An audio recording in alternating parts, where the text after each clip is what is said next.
BMS college. Yes, आज हम लोग बात करने वाले हैं एक आयुर्वेदा कॉलेज के बारे में।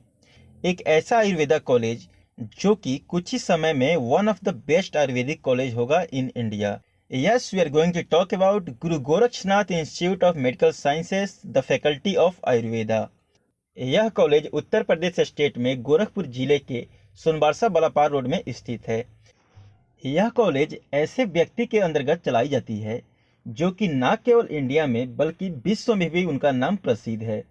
The CM of Uttar Pradesh state Yogi Adityanath Maharaj ji के अंतर्गत एक कॉलेज संचालित किया जाता है, जिनका सोचना है कि इस यूनिवर्सिटी के अंदर यानी कि महायोगी गोरखनाथ यूनिवर्सिटी के अंदर जितने भी कोर्स चल रही हैं, इन सभी कोर्स के स्टूडेंट को यानी कि इस यूनिवर्सिटी को one of the best university घोषित करना।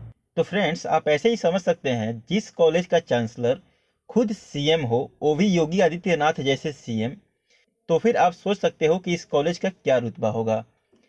फिर भी मैं आज इस कॉलेज के बारे में आपको बहुत डिटेल्स में बताने वाला हूँ।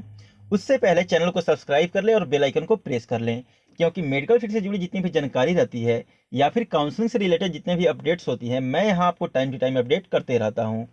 इस यूनिवर्सिटी में बहुत सारी मेडिकल और नॉन मेडिकल कोर्स को कराया जाता है, बट आज हम लोग स्पेशली बात करने वाले हैं बीएएमएस कोर्स के बारे में। सबसे पहले बात करते हैं यहाँ की इंफ्रास्ट्रक्चर की। तो इंफ्रास्ट्रक्चर आप देख सकते हो, काफ़ी अच्छा इंफ्रास्ट्रक्चर है यहाँ की, जो कि highly well maintained, highly spacious and काफ़ी नीट एंड क्लीन वातावरण है यहाँ की। डिजिटल क्लासरूम की सुविधा है, जिसमें डिजिटल बोर्ड के साथ साथ AC, fan and AIIMS level की सीटिंग अरेंजमेंट है इसमें। तो क्लासरूम भी काफ़ी अच्छा है, काफ़ी सुंदर है। फैकल्टी जो भी यहाँ पे फैकल्टी मौजूद है, most of the faculty south के साइड की हैं, तो फैकल्टी भी काफ़ी अच्छी अच्छी हैं। क्लासेस बाईलिंगुअल चलती है, यानी कि दोनों लैंग्वेज में पढ़ाई जाती है, हिंदी में भी और इंग्लिश में भी। यहाँ पे मॉर्निंग में 9 AM से 4 PM तक क्लास चलती है, जिसमें 9 to 1 PM तक क्लासेस चलती हैं और 1 to 2 यानी कि 1 आवर की ब्रेक होती है। और 2 से 4 में 50-50 स्टूडेंट का 2 बैच बना हुआ है। जैसे कि आपको पता होगा, यहाँ पे 100 सीट का अप्रूवल मिलता है, जिसमें 2 ग्रुप बनाया गया है, ग्रुप ए और ग्रुप बी। तो लास्ट के जो 2 आवर होते हैं उसमें 50% बच्चे एनाटॉमी लैब में होते हैं और बचे हुए 50% यानी कि सेकेंड ग्रुप वाले बच्चे वह फिजियोलॉजी लैब में रहते हैं। इसके साथ साथ सैटरडे को स्पोर्ट्स क्लासेस भी होती है। इसके अलावा यहाँ के जो स्टूडेंट्स होते हैं, उनको एक टाइम ऑफ इंटरवल के बाद अलग अलग प्लेस पे, अलग अलग विलेजेज में मेडिकल कैंप लगा के पेशेंट से इंटेक्शन भी कराया जाता है। वो भी फर्स्ट ईयर के स्टूडेंट को भी, फर्स्ट ईयर वाले स्टूडेंट को भी मेडिकल कैंप पे भेजा गया था, जिसमें काफ़ी पेशेंट से इंटेक्शन के साथ साथ उनके जो भी प्रॉब्लम्स थी, जो भी डिजीज थी, उसके बारे में जानकारी मिली और उसका ट्रीटमेंट क्या होता है वो डॉक्टर्स के द्वारा बताया जाता है। तो उससे काफ़ी स्टूडेंट को फ़ायदा मिलता है। अब बात करते हैं हॉस्पिटल की। तो यहाँ पे 350 बेडेड हॉस्पिटल अटैच्ड है, जिसमें एलोपैथिक और आयुर्वेदिक दोनों हॉस्पिटल मौजूद हैं।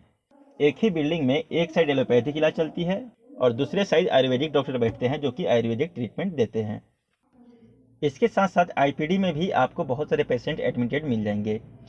ओपीडी में पेशेंट की बात करें तो ऑन एन एवरेज 40 से 50 पेशेंट डेली आते हैं, और जब कैंप लगती है तो 200, 250, 300 इससे प्लस में भी पेशेंट की संख्या यहाँ पे आपको देखने को मिल सकती है।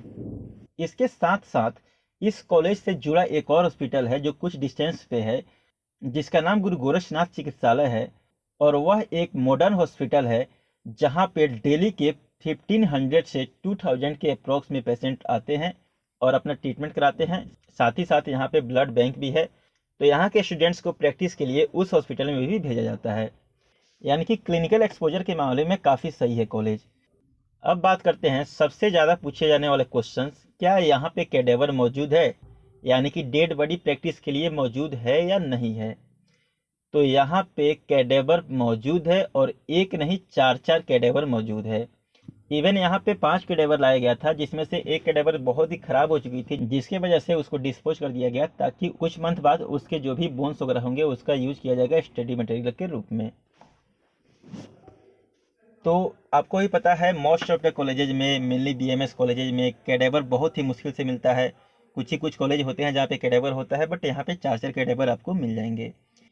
और बात करें इस कॉलेज से जुड़ी पंचकर्मा सेंटर की, तो पंचकर्मा में जितनी भी ट्रीटमेंट होती है सारी ट्रीटमेंट यहाँ पे अवेलेबल है। और इवन मैं आपको बता दूँ, यहाँ की जो पंचकर्मा की फैसिलिटीज़ है, यहाँ की जो सर्विस है, वह इवन बीएचयू जैसे कॉलेज से भी अच्छी है। जी, यह मेरा खुद का पर्सनल एक्सपीरियंस है। आप कभी बीएचयू में कोई पंचकर्मा का ट्रीटमेंट करा के देखना और उसके बाद आकर यहाँ पे जेजीआईएमएस के पंचकर्मा सेंटर में आप अपना ट्रीटमेंट कराना। आपको फ़र्क वहीं पे दिख जाएगा कि इस कॉलेज का जो पंचकर्मा सेंटर है वह कितनी हाईली हाइजीनिक और कितने अच्छे तरीके से किया जाता है। यहाँ पे जो पंचकर्मा के स्टाफ्स हैं वो मेनली केरल और महाराष्ट्र साइड के हैं। तो आपको भी पता होगा पंचकर्मा साउथ साइड में बहुत ज़्यादा डेवलप्ड है और वहाँ के स्टाफ, वो भी वेल एक्सपीरियंस्ड स्टाफ, अगर यहाँ पे काम कर रहे हैं तो जाहिर सी बात है आपको बेनिफिट ज़्यादा मिलने वाली है यहाँ पे। तो पंचकर्मा में यहाँ पे सारी ट्रीटमेंट काफ़ी अच्छे तरीके से किया जाता है, जैसे कि सिरोधारा है, नस्या है, स्टीम बाथ है, अभ्यंगा है, फुल बॉडी अभ्यंगा होता है। तो ये सारी चीज़ें बहुत ही अच्छे तरीके से किया जाता है। और सबसे मेन चीज़, यहाँ की बिल्डिंग भी काफ़ी खूबसूरत है यार। और साथ ही साथ अंदर इतना अच्छा मेंटेनेंस है। आप क्लीनिंग देखोगे तो कहोगे कि हाँ क्लीनिंग है, इतना ज़्यादा क्लीनिंग रहता है कि आपको वहाँ पे 1% भी आपको गंदगी नहीं दिख सकती है अंदर इसके। महाराज जी का कॉलेज होने से एक और बेनिफिट है स्टूडेंट्स को कि उनको डायरेक्ट किसी स्टेट के सीएम से बात करने का मौका तक मिल जाता है। तो देखा जाए तो ये भी एक बहुत बड़ी चीज़ होती है। इसके साथ साथ यहाँ पे बहुत ही बड़े बड़े संस्थाओं से, जैसे कि बीएचयू हो गया, निया हो गया, इवन यहाँ पे आयुष मंत्रालय के secretary doctor Rajesh Kotecha sir भी आ चुके हैं। उत्तर प्रदेश आयुष यूनिवर्सिटी के जो चांसलर है डॉक्टर एएन सर, वो तो हमेशा यहाँ पे आते जाते रहते हैं। इसके साथ साथ कुछ कंपनी जैसे कि बैद्यनाथ कंपनी हो गया, वहाँ के भी सीईओ यहाँ पे आकर गेस्ट लेक्चर वगैरह देते रहते हैं। तो ये जो भी मैंने आपको बताया अभी तक, मैक्सिमम चीज़ें इसमें विशेषताएँ ही थे। और जहाँ विशेषताएँ होती है वहाँ पे कुछ कमियाँ भी होती हैं। तो चलो कुछ कमियों के बारे में भी जान लेते हैं। अभी यह यूनिवर्सिटी अंडर कंस्ट्रक्शन है, जिसके वजह से यहाँ पे प्ले ग्राउंड उतनी अच्छी आपको नहीं मिलेगी। साथ ही साथ अभी हर्बल गार्डन भी उतना ज़्यादा विकसित नहीं हुआ है। कुछ सब्जेक्ट के एचओडी भी अभी मौजूद नहीं हैं। लेकिन ये सारे बहुत बड़ी प्रॉब्लम्स नहीं है, धीरे धीरे इसका निवारण हो जाएगा। तो फ्रेंड्स, अगर आपको बीएमएस करना है तो इस कॉलेज से आप कर सकते हो, काफ़ी अच्छा रहेगा आपके लिए।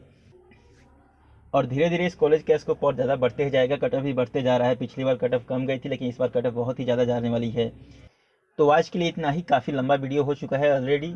तो फिर मिलते हैं आपसे नेक्स्ट वीडियो में। उससे पहले चैनल को सब्सक्राइब करना और बेल आइकन को प्रेस करना।